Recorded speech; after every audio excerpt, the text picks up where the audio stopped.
View of the universe, how science looks at the birth of the universe, Big Bang, Planck epoch, cosmic inflation, fusion of hydrogen atoms, stars, 2 trillion galaxies, 760 billion planets, trillions and trillions of planets, probably many more habitable planets.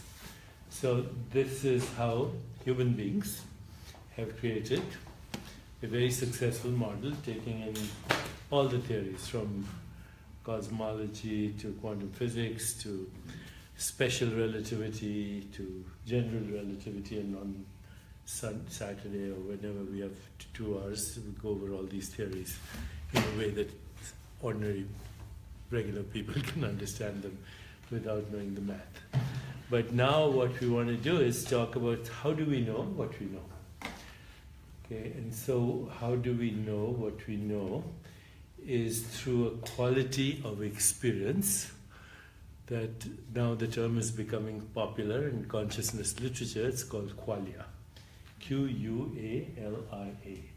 The term has been around in the Western literature for lots of years, 1925 or so. But there's a philosopher of science and philosopher of consciousness, David Chalmers, has made it very popular. So if anyone reads consciousness literature, they will know what qualia is.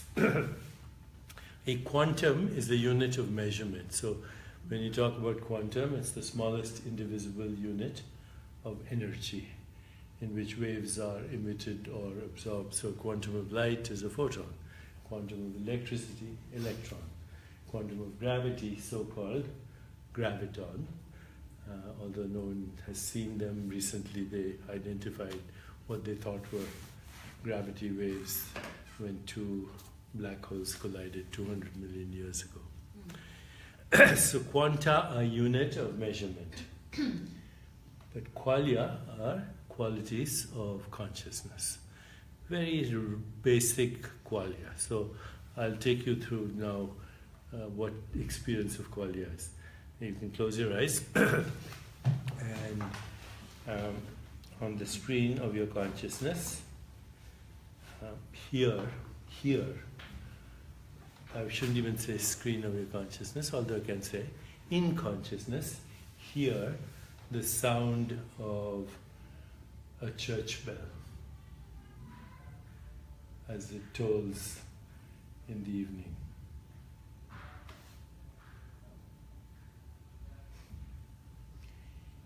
Hear the sound of thunder.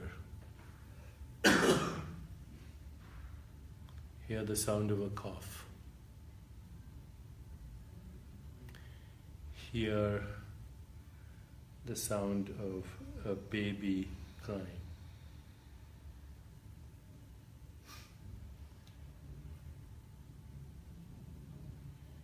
Hear the sound of gunfire.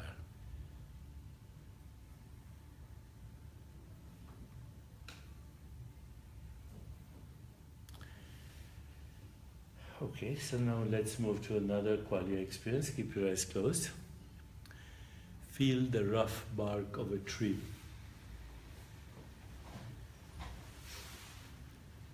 Feel the soft petals of a rose.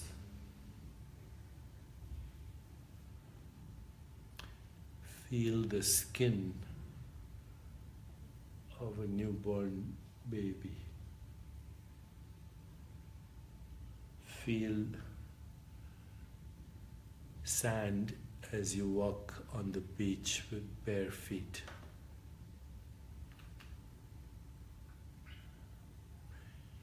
Feel the sharp edge of a knife. Feel a nice wet kiss on your lips. Let's move to another qualia experience. See a beautiful sunset on the ocean. See a flash of lightning in the sky.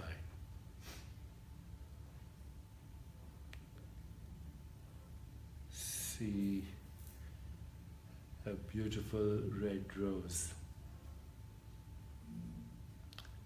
See a lush green meadow. See the face of someone you love.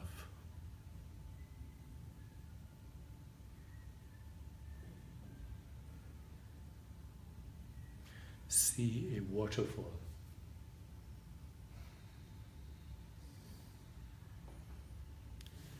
Okay, let's move to another Qualia experience. Taste a strawberry. Taste chocolate ice cream. Taste garlic. Taste an apple. Taste a pear. Taste a banana. Taste almonds. And finally, let's move to another Qualia experience. Smell a pine forest. Smell an Italian kitchen. Smell the locker room of your gym. Smell a favorite perfume. Okay, now we'll take all these Qualia. You understand what Qualia are, qualities of experience. We'll combine them a little bit. So, see yourself sitting next to a waterfall that's flowing down a hill or a precipice into a river. Hear the sound as you see yourself next to the waterfall. Feel the spray of the water on your skin. Smell the fragrance of the rainforest. Look up into the sky and see clouds rolling. Hear the sound of thunder. See flashes of lightning. See a loved one coming through the forest towards you. Butterflies flittering around you. An eagle swooping down from a mountaintop. As you sit next to the waterfall, hearing its sound, feeling the spray, and put on your headphones and listen to the Beatles.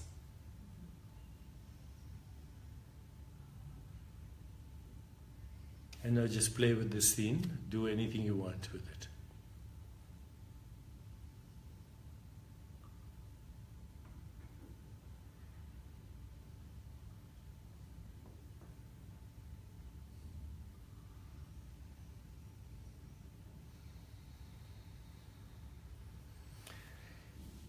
Okay, take a few deep breaths and slowly open your eyes.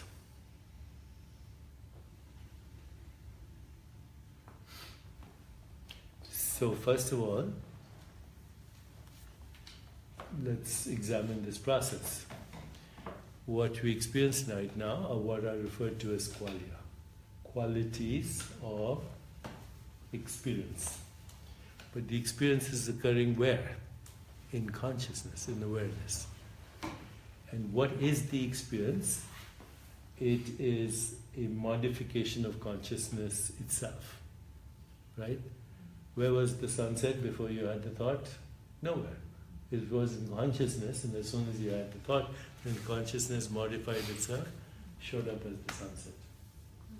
Or you saw a flash of lightning in the sky. Where was the flash of lightning in the sky before you had the intention? In consciousness. As what? As a possibility. Because consciousness is only a field of possibilities. It's possibility waves, and then the intention evokes the appropriate response. So these are all qualia, we can call them mental qualia. There's little bits, I could say, think of the color red, or think of the color violet. But now we've given names to this, right? If before we give names to this, before they are human constructs, they're just raw experiences that a baby would be having. And where would it experience all this? In itself. Till you showed up and you said, you know, that's a tree. And you pointed at that, and then you said, that's you. And now you create the subject-object split. So you is also a bundle of qualia. This is a bundle of qualia. All mental activity is a bundle of qualia, but so is all perceptual activity, a bundle of qualia. But now what we have is what we call subject-object split. Okay, I'm here and you are there. In fact, when you ask people, where are you? They usually say, I'm here. But actually, if you go inside, there's nobody there. Because this is also an experience in consciousness. This is as much an experience in consciousness as a tree, or as the flash of lightning in the sky. So think of yourself standing in front of a mirror, and the mirror is the screen of consciousness. We're all standing in that mirror, and behind us the whole city. And of course, in the mirror, we all look different, but we go in the screen, it's all one screen. Similarly, think of the screen of consciousness that contains all subjects of experience, all objects of experience, and all modes of experience. So this is what consciousness is. It's a possibility field which contains the subject. In this case, I'm the subject, you're the object. But for you, you're the subject, I'm the object. And for all of us, out there is the city, the object. It's all modifications of consciousness within itself as different apparent observers, different apparent modes of perception, and different objects perceived. Now, if you want to include animals, then we include all sentient beings. Right here before us are infinite universes, all manifesting on the screen of consciousness as qualia. So there are mental qualia like images, feelings, I didn't go into emotions, thoughts, and then there are perceptual qualia, what we call the physical world. But actually it's a bundle of qualia. Okay, then we did a little experiment where we kind of reshuffled the qualia and we created a whole scene, right? Okay, then we said that's not real, that's in the mental world.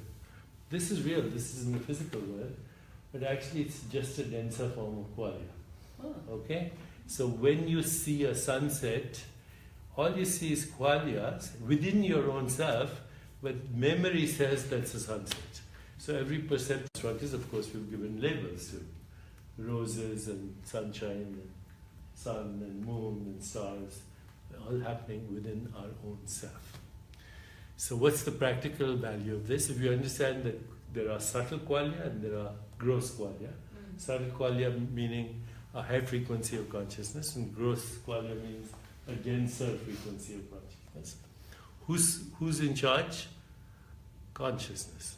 So now you have to realize that consciousness is not a person, because the person is also a process in consciousness, right?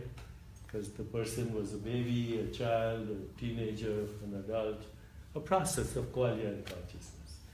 So qualia is the awareness, which is the ground of all existence, which we all share. But then we have our personal modes of experience, mental and perceptual, which we call the inner world and the outer world. But that's a misconstruction, because at the most fundamental level, consciousness is formless, it has no form, it is boundless, it has no boundaries. The experience of space, time and boundaries is a result of qualia and constructs, human constructs. That's how we are creating the human universe in our own self. So what's the value of this? These days people talk a lot about mindfulness. So the highest level of intelligence is to be silent, witnessing awareness of any qualia. So you can choose a qualia. I could choose, let's choose a candle. in a dark room with a flame, and you just observe it. No labels, no definitions, no evaluation, just observe it. The silent knowing of an experience. We chose a candle.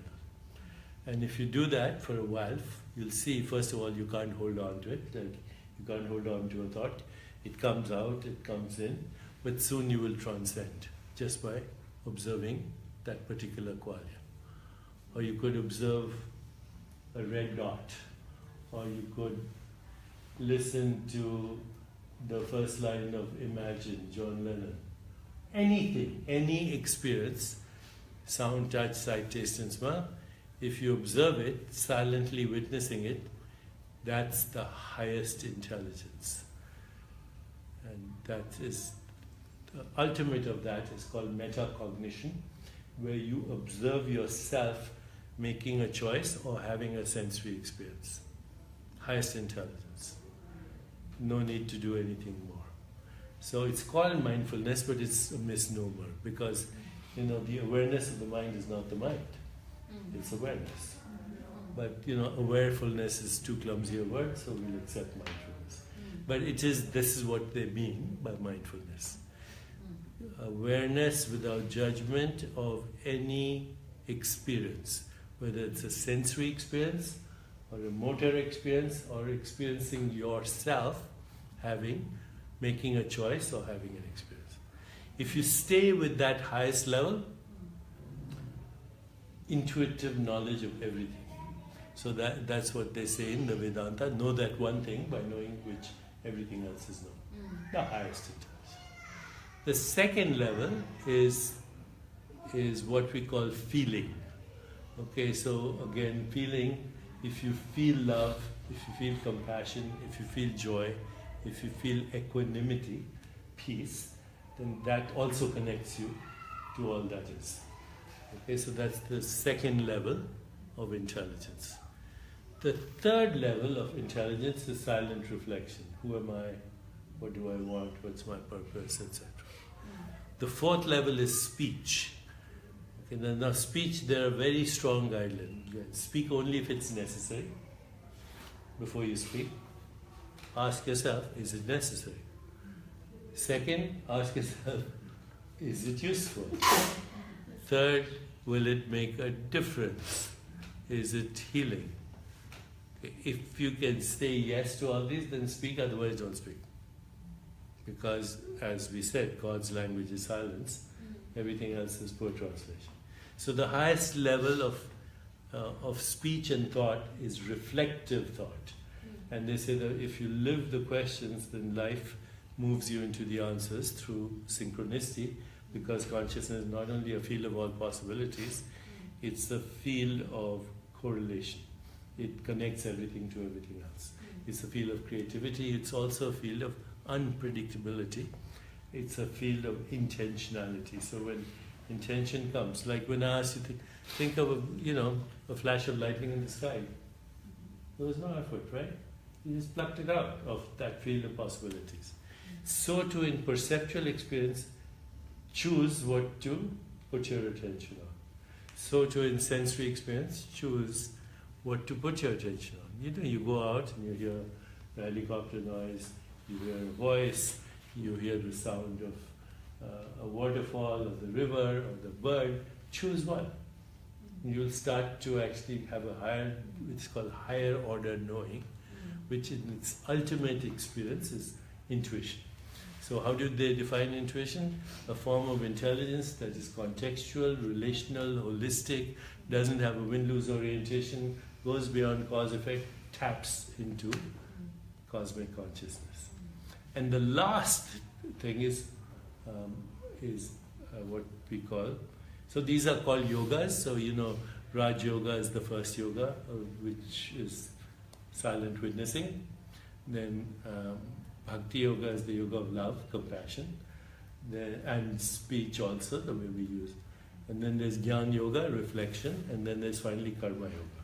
So Karma Yoga is considered the least important, which means what is Karma Yoga? Do good things, help poor people, charity, etc. Because a lot of people do that out of self-importance. I feel good about myself. Who feels good? The ego feels good. So true karma yoga is do it, be silent about it, leave the results, and detach. Okay, that's true karma yoga. But even then it's considered, not as superior as the others. Why? Because unless one is grounded in being, then it's, they say action without love is meaningless and love without action is irrelevant. But when you have both and come from the deepest level, then karma yoga becomes a path to enlightenment too. Otherwise it becomes what they call social activism, which are a lot of angry peace activists out there. So this is the sequence: being, feeling, reflecting, speaking, and doing. Now where does all this fit in with all these other meditations? These are little branches, mantra meditation, mindfulness, this. But the whole picture is very interesting, because any one of these will lead you to the source. So yoga means, the word is yuj, which means union. English word yoke. When Jesus says, my yoke is easy, my burden is light, that's yoga. So it's connecting back to the source of all that is, the source of the universe, the ground of the self, which is the ground of the universe. So, as a practical level, we went through this whole Qualia experience, you can choose one thing at a time. You say, okay, today I'll be mindful. This is also called vipassana, which is the right word. Actually, vipassana means insight. Okay, insight meditation, where you have silent witnessing awareness of one qualia. Could be anything. Could be red wine if you want. Okay, you just put your attention on what it is and you'll transcend. Okay, because where is that coming from? It's coming from awareness. So using the word awareness and consciousness synonymously, right? And how do we define? Because everybody's going to ask you, okay, you talk about consciousness all the time. What is it? So consciousness, awareness is that in which all experience occurs. Okay, we are having this experience where? In consciousness. Right? That in which all experience is known. This is easy. The third part is a little difficult. Out of which all experience is made. Because experience is a modification of consciousness. Thought is a modification of consciousness. Emotion is a modification of consciousness. Images are modifications of consciousness. Who was it that showed the slide of Einstein today? He said imagination is much more important than knowledge. Agriculture. That's a famous quote, because for Einstein, he came up with the math much later. He was to think of himself riding a beam of light across the cosmos, think of space-time bending, which is mind-boggling imagination. But from it came all his knowledge. And what is imagination? It's a modification of consciousness. Qualia. So, the easiest mindfulness, by the way, is breath awareness. So that was Buddha's first experience of transcendence, just observing the breath without judgment. The second is feeling the sensations in your body. Then it gets complicated, because you can mix Qualia. The more you become an alchemist of Qualia, in consciousness, these days they talk about law of attraction very superficially. But the real law of attraction is you have done your Qualia chemistry in consciousness, and then that condensates into actual perceptual, physical experience. That's real, what we would call sankalp. Okay, the power of intention at that level through synchronicity.